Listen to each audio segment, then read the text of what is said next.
Hello everyone. आज के video में हम टाइप्स ऑफ फ्लूइड को डिस्कस करेंगे। ऑल्दो ये एक केमिस्ट्री का टॉपिक है, लेकिन कुछ स्टूडेंट्स की डिमांड पे इस टॉपिक को मैंने थोड़ा सिंप्लीफाई करके यहाँ पे बताने की कोशिश की है।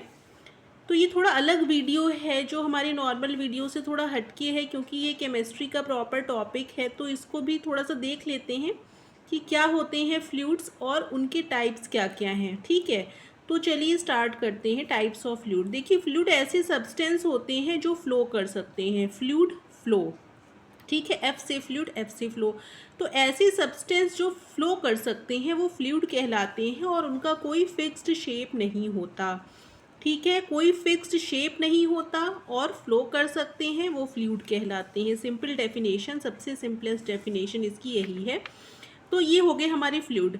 अब फ्लूइड जो होते हैं उनके टाइप्स अगर हम देखें तो टाइप्स में दो मेन कैटेगरी में उनको डिवाइड किया गया है। एक आइडियल फ्लूइड होता है और एक रियल फ्लूइड होता है। ठीक है, एक आइडियल और एक रियल। आइडियल मतलब कि जो एग्जिस्ट नहीं करता नॉर्मल कंडीशन में। ठीक है, रियल फ्लूइड एग्जिस्ट करता है। तो आप कहेंगे आइडियल फ्लूइड का फिर मतलब ही क्या है जब एग्जिस्ट नहीं करता। देखिए, हर चीज़ जो, अगर हम साइंस की बात करें तो साइंस में कई सारी चीज़ें ऐसी होती हैं जो थियोरेटिकली तो पॉसिबल हैं लेकिन वो प्रैक्टिकली पॉसिबल नहीं होती हैं। ठीक है, तो यही आपका एक्सेप्शन ही है आइडियल फ्लूइड। आइडियल फ्लूइड जो होते हैं वो नॉर्मली मिलते नहीं हैं, क्योंकि अगर हम उनको देखें, उनकी प्रॉपर्टीज़ को देखें, तो जो प्रॉपर्टीज़ उनकी होनी चाहिए वैसे किसी फ्लूइड का एग्जिस्टेंस यहाँ पे धरती पे तो नहीं है। ठीक है, अगर कभी होगा तो फिर हम मान लेंगे कि हाँ, आइडियल फ्लूइड भी एग्जिस्ट करते हैं। रियल फ्लूइड जो एग्जिस्ट करते हैं उनके दो टाइप होते हैं, दो तरीके से उनको क्लासीफाई किया जाता है। एक तो अप्लाई किए जाने वाले प्रेशर के बेसिस पे, और दूसरा जो होता है शियर स्ट्रेस जो अप्लाई किया जाता है उसके बेसिस पे। अब कहेंगे आप प्रेशर और स्ट्रेस, शियर स्ट्रेस क्या होता है। देखिए, कोई भी अगर मान लीजिए कि कोई ये सब्सटेंस है। ठीक है, मान लीजिए कोई भी ये सब्सटेंस है, सॉरी, ये कोई सब्सटेंस है। इस सब्सटेंस के ऊपर अगर हम परपेंडिकुलर डायरेक्शन में फोर्स लगा रहे हैं, ठीक है, परपेंडिकुलर डायरेक्शन में फोर्स लगा रहे हैं, तो पर यूनिट एरिया में अगर हम उसकी बात करें तो वो प्रेशर कहलाएगा। ठीक है, तो प्रेशर क्या होता है, जो फोर्स अप्लाई होता है पर यूनिट एरिया में perpendicular to the surface is called pressure. ठीक है, प्रेशर हमेशा परपेंडिकुलर लगेगा। शियर स्ट्रेस क्या होता है, जो भी हमारा ये सरफेस है उसके पैरेलल जो फोर्सेस लगते हैं या टेंजेंशियल डायरेक्शन में जो फोर्स लगते हैं, थोड़े तिरछे फोर्स लगा दीजिए आप या पैरेलल फोर्स लगाइए तो वो शियर स्ट्रेस कहलाता है। ठीक है, जैसे आप किसी चीज़ को धक्का देते हैं, कोई भी सामान या सब्सटेंस को आप धक्का नहीं देते हैं, तो उसी तरीके से समझ आइए शियर स्ट्रेस का मतलब किसी चीज़ को धक्का दे के मूव कराना। ठीक, तो किसी चीज़ को धक्का दे के मूव कराना या किसी चीज़ को धक्का दे के फ्लो कराना, ये सब चीज़ें क्या है, शियर स्ट्रेस हैं। प्रेशर, नॉर्मल प्रेशर जो force per unit area perpendicular to the direction of surface material. ठीक, तो प्रेशर के बेसिस पे अगर हम क्लासीफाई करें फ्लूइड को तो दो तरीके के फ्लूइड होते हैं हमारे, कॉम्प्रेसिबल और इनकम्प्रेसिबल। कंप्रेसिबल जो कंप्रेस हो सके, मतलब जो प्रेशर लगाने पे क्या हो जाएं, कॉम्प्रेस हो जाएं। ठीक है, और जो प्रेशर लगाने पे कॉम्प्रेस ना हो पाए वो इनकम्प्रेसिबल हो जाएंगे। अभी इनका मतलब मैं आपको समझा दूंगी, अभी तो ये आप बस क्लासिफिकेशन देख लीजिए क्या होता है। फिर on the basis of shear stress, shear stress के बेसिस पे दो तरीके के फ्लूइड्स हैं, एक न्यूटोनियन फ्लूइड है, दूसरे नॉन न्यूटोनियन फ्लूइड हैं। नॉन न्यूटोनियन फ्लूइड क्या क्या होते हैं, स्यूडोप्लास्टिक हो सकते हैं, डाइलेटेंट हो सकते हैं, बिंघम प्लास्टिक हो सकते हैं। तो ये हमारे नॉन न्यूटोनियन के टाइप्स हो गए। ठीक है, तो ये क्लासिफिकेशन का आप एक चार्ट बना सकते हैं जिससे चीज़ें आपकी समझना थोड़ा आसान हो जाएगा। ठीक है, तो चलिए स्टार्ट करते हैं कि क्या क्या चीज़ें हैं आइडियल फ्लूइड से। आइडियल फ्लूइड, देखिए मैंने पहले ही बताया है कि आइडियल फ्लूइड नॉर्मली एग्जिस्ट नहीं करते, तो नो एग्जिस्टेंस या नो एग्जिस्ट लिखा है यहाँ पे, ओनली थियोरेटिकल एग्जिस्टेंस है इनका। प्रैक्टिकली कोई ये ऐसा एग्जिस्टेंस आइडियल फ्लूइड का नहीं पाया जाता, ये केवल इमेजिनरी हैं जो जिनकी ज़ीरो विस्कोसिटी होती है। देखिए, कोई भी फ्लूइड है, ठीक है, जो भी फ्लूइड अगर होता है तो उसकी विस्कोसिटी कुछ ना कुछ ज़रूर होती है। और अब कहेंगे विस्कोसिटी क्या है, तो विस्कोसिटी एक जैसे फ्लूइड के फ्लो को रोकने वाला, जैसे अब फ्रिक्शन होता है ना, आप चलेंगे तो आपको एक फ्रिक्शन रोकता है कहीं ना कहीं। तो फ्रिक्शन जिस तरीके से होता है सॉलिड सरफेसेस पे, वैसे लिक्विड की विस्कोसिटी होती है जो उसको फ्लो करने से रोकती है। तो हर फ्लूइड की कुछ ना कुछ विस्कोसिटी होती है, जितने भी फ्लूइड इस धरती पे पाए जाते हैं। लेकिन अगर किसी केस में विस्कोसिटी को जीरो कर दिया जाए, क्योंकि आप विस्कोसिटी को ज़ीरो और निगेटिव तो आप थ्योरेटिकली भी कर सकते हैं ना, लेकिन उस तरह की चीज़ें एग्जिस्ट करती नहीं है। तो ज़ीरो विस्कोसिटी वाले फ्लूइड एग्जिस्ट नहीं करते, ठीक है। रियल फ्लूइड पे आ जाते हैं जो एग्जिस्ट करते हैं और जिनके पास कुछ ना कुछ विस्कोसिटी होती है, ठीक है। तो अब विस्कोसिटी होने के बेसिस पे हर चीज़ विस्कोसिटी के ही आसपास घूम रही है। विस्कोसिटी का मतलब भी मैंने आपको बता दिया, जो फ्लूइड के फ्लो को रेजिस्ट करता है या फ्लूइड को बहने से रोकता है, ठीक है। तो विस्कोसिटी, तो अब देखिए जो हमने क्लासिफिकेशन बताया था रियल फ्लूइड्स का, उसमें अप्लाइड प्रेशर के बेसिस पे बताया था कि कॉम्प्रेसिबल फ्लूइड होते हैं। तो कॉम्प्रेसिबल फ्लूइड क्या होते हैं? जो कि कॉम्प्रेस्ड हो सकते हैं प्रेशर को अप्लाई करने पे। फिर बात आती थी कॉम्प्रेशन क्या होता है। कॉम्प्रेशन का मतलब होता है जब हम प्रेशर अप्लाई कर रहे हैं तो वॉल्यूम कम हो जा रहा है और डेंसिटी बढ़ जा रही है। देखिए आप इसको इस तरह से समझ सकते हैं। आपको पता है ना, जो गैसेस होते हैं उनके बीच में इंटरमॉलिक्यूलर जो डिस्टेंस होती है वो बहुत ही ज़्यादा होती है, ठीक है। इंटरमॉलिक्यूलर डिस्टेंस बहुत ज़्यादा है, ठीक है। तो आप जब इस पर प्रेशर अप्लाई करेंगे कुछ हद तक, तो ये क्या होंगे, जब प्रेशर अप्लाई करेंगे तो इनका जो वॉल्यूम है वो कुछ ना कुछ कम हो जाएगा। ये क्या करेंगे, एक दूसरे के पास आने की कोशिश करेंगे, चिपक जाएंगे एक दूसरे से। जितना पास आ सकते होंगे उस वॉल्यूम में, उतने पास वो आ जाएंगे। तो जब कोई चीज़ पास आ जाती है तो डेंसिटी बढ़ जाती है ना। डेंस का मतलब बहुत घना सा, मतलब कोई चीज़ बहुत सारा अगर सामान रखा हो तो आप कहेंगे बहुत डेंस है। तो जब ये पास आ जाते हैं प्रेशर अप्लाई करने पे ऐसे फ्लूइड्स, ठीक है, तो उनको हम कॉम्प्रेसिबल फ्लूइड कहते हैं। डेंसिटी बढ़ गई और वॉल्यूम कम हो गया। वॉल्यूम मतलब पूरे वॉल्यूम में पहले वो फैले हुए थे, फिर उनका वॉल्यूम हमने कम करके डेंसिटी बढ़ा दी। तो ऐसे फ्लूइड आप नाम से ही समझ गए होंगे गैसेस। गैसेस को हम कंप्रेस कर सकते हैं। कॉम्प्रेसिबल गैसेस भरी जाती हैं। आप देखते हैं जो आपके सोडा बॉटल्स होते हैं, पेप्सी वेप्सी जो आते हैं, उसमें गैसेस को कंप्रेस करके भरा जाता है, बहुत ज़्यादा प्रेशर पे भर दिया जाता है। तभी जब आप बॉटल खोलते हैं तो तेज़ी से गैस निकलती है, क्योंकि उसको कंप्रेस किया गया है। वो अपनी नॉर्मल कंडीशन में आना चाहती है। कोई भी चीज़ अपनी नॉर्मल कंडीशन में ही रहना चाहती है। आप ज़बरदस्ती उसको ऐसे कर तो देंगे, लेकिन जब उसको मौका मिलेगा तो वो फिर से फ्री होने की कोशिश करेगी, ठीक है। तो इसलिए वो तेज़ी से गैस निकलती है, तो वो हमें दिखाई पड़ती है। तो ये हो गया कॉम्प्रेसिबल फ्लूइड्स के बारे में। इनकम्प्रेसिबल फ्लूइड्स क्या होते हैं, उसके उल्टे हो जाएंगे, जिनको कंप्रेस नहीं किया जा सकता। तो इसका एग्जाम्पल हो जाएगा वाटर और पेट्रोल।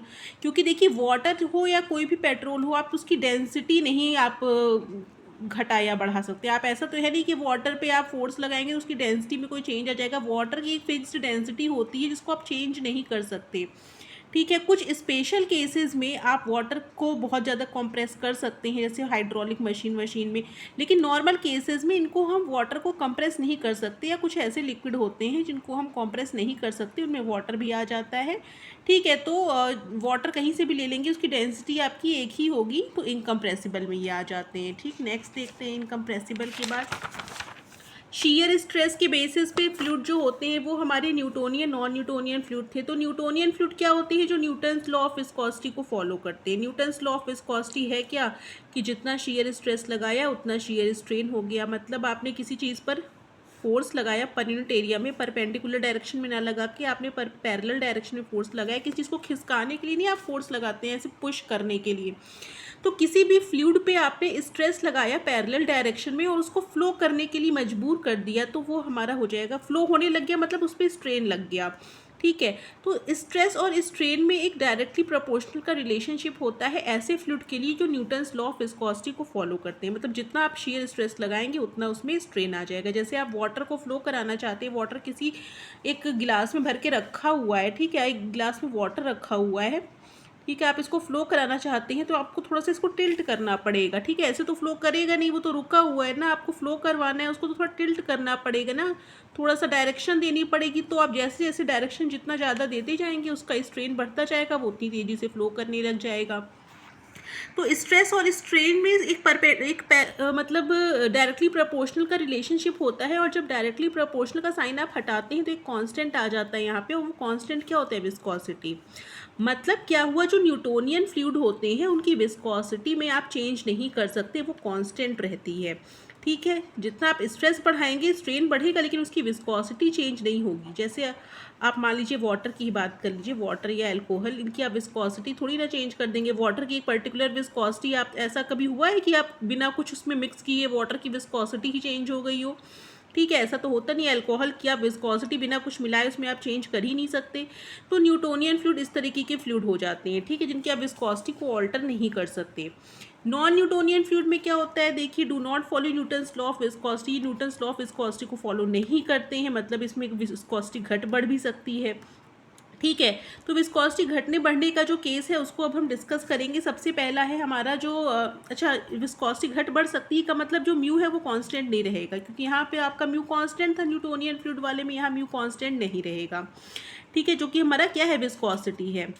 अब देखिए, नॉन न्यूटोनियन फ्लूइड भी कुछ टाइप बताए हैं, उनको देख लेते हैं। होते हैं डायलेटेंट फ्लूइड। डायलेटेंट फ्लूइड क्या होते हैं कि जैसे जैसे आप स्ट्रेस बढ़ाते जाएंगे विस्कोसिटी भी बढ़ती जाएगी। जैसे अगर आप पानी में कोई बालू घोल लीजिए, ठीक है, तो क्या होगा, जब आप उसको हिलाएंगे, जैसे आप मान लीजिए कि आपका यहाँ पे क्या था, यहाँ पे सैंड नीचे बैठा हुआ था, पानी मतलब आपने एक गिलास में एक सैंड लिया, ऊपर से यहाँ तक पानी भर दिया, ठीक है। तो अब जब तक आप इसको हिला नहीं रहे थे तो ये सैंड नीचे बैठा हुआ था, उस टाइम पे आपकी वाटर की पर्टिकुलर विस्कोसिटी थी। लेकिन आपने इसमें सैंड को जब मिक्स किया, आप जैसे जैसे हिलाते जाएंगे तो क्या होगा, इसके पार्टिकल्स जो इसमें सस्पेंडेड होते जाएंगे, तो क्या होगा, इसकी विस्कोसिटी बढ़ती जाएगी, ठीक है, क्योंकि उसमें देखिए पार्टिकल पहले जो वाटर में जो मॉलिक्यूल्स होंगे वो तो होंगे, इसमें सैंड वाले मॉलिक्यूल भी आ जाएंगे, तो क्या हो जाएगी, डेंसिटी बढ़ने लग जाएगी, तो विस्कोसिटी भी बढ़ने लग जाएगी। तो सैंड वाटर आपका डायलेटेंट का एग्जाम्पल है, जिसमें हमने स्ट्रेस बढ़ाया, इसको जब हिला रहे हैं तो विस्कोसिटी बढ़ रही है, ठीक है। तो इस तरीके के जो फ्लूइड होते हैं वो हमारे डायलेटेंट फ्लूइड कहलाते हैं, कि हमने उस पर स्ट्रेस अप्लाई किया, विस्कोसिटी बढ़ाई। इसके अलावा आप जैसे इसमें आप कॉर्न फ्लोर को आप पानी में घोलिए तो भी यही चीज़ होती है, आप कॉर्न फ्लोर को पानी में घोलिए तो विस्कोसिटी बढ़ने लगती है।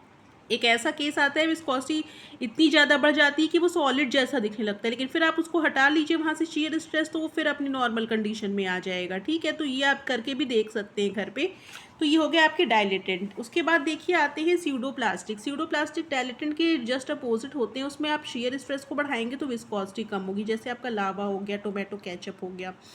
तो क्या होगा, जैसे मान लीजिए आपने टोमेटो केचप को आपको बाहर निकालना है, तो आपने मतलब उसको जब तक टोमेटो केचप को बाहर नहीं निकाल रहे थे वो एक पर्टिकुलर पैकेट में था, लेकिन आपने जब विस्कोसिटी आप उसकी कम करने की कोशिश कर रहे हैं, उसको निकालने की कोशिश करें, तो आपको स्ट्रेस कुछ ना कुछ बढ़ाना पड़ेगा। आप जब उस किसी पैकेट में रखा हुआ जो टोमेटो केचप है या किसी जो बॉटल में रखा हुआ टोमेटो केचप है, आप उसको धक्का देंगे, स्ट्रेस बढ़ाएंगे तो विस्कोसिटी कम हो जाएगी, वो फ्लो करने के बाहर निकलने लग जाएगा। इसी तरह से लावा होता है।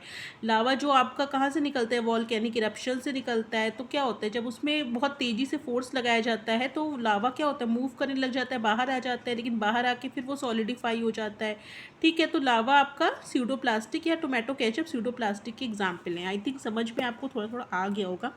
उसके बाद आता है बिंघम प्लास्टिक फ्लूइड। इनको हम विस्कोप्लास्टिक भी कहते हैं। इनका ये थोड़े स्पेशल टाइप के फ्लूइड्स होते हैं।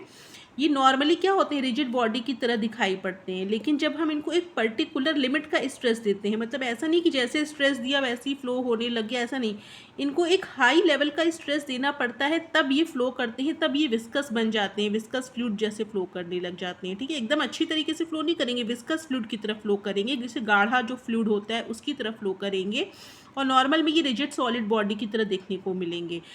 तो जो हाई लेवल ऑफ स्ट्रेस इसमें अप्लाई करना पड़ता है उसको हम क्या कहते हैं, उसको हम यील्ड वैल्यू कहते हैं। जो हाई स्ट्रेस इसमें दिया हुआ है, एक पर्टिकुलर स्ट्रेस की वैल्यू देंगे जिसको आप यील्ड वैल्यू भी कहते हैं। तो यील्ड वैल्यू तक जब तक आप स्ट्रेस नहीं देंगे तब तक वो फ्लो नहीं करेगा, ठीक है, वो विस्कस फ्लूइड की तरफ फ्लो नहीं कर पाएगा।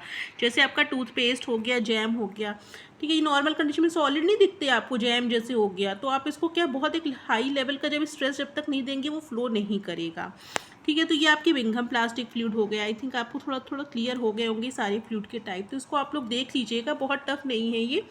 कहीं कहीं आपकी बायोकेमिस्ट्री में ये इसका टॉपिक भी आ जाता है, इसीलिए मैंने थोड़ा सा यहाँ डिस्कस कर लिया है। जिनको इस तरह के सिलेबस, जिनके सिलेबस में हो वो इसको देखें, बाकी लोग भी अगर पढ़ना चाहें तो पढ़ सकते हैं, ठीक है। तो आज के लिए इतना ही रखते हैं, फिर हम अपना जो जेनेटिक इंजीनियरिंग के हमने कुछ वीडियोज़ जो हमें अपलोड करने हैं उनको हम इसके बाद लेकर के आएंगे। तब तक के लिए थैंक यू।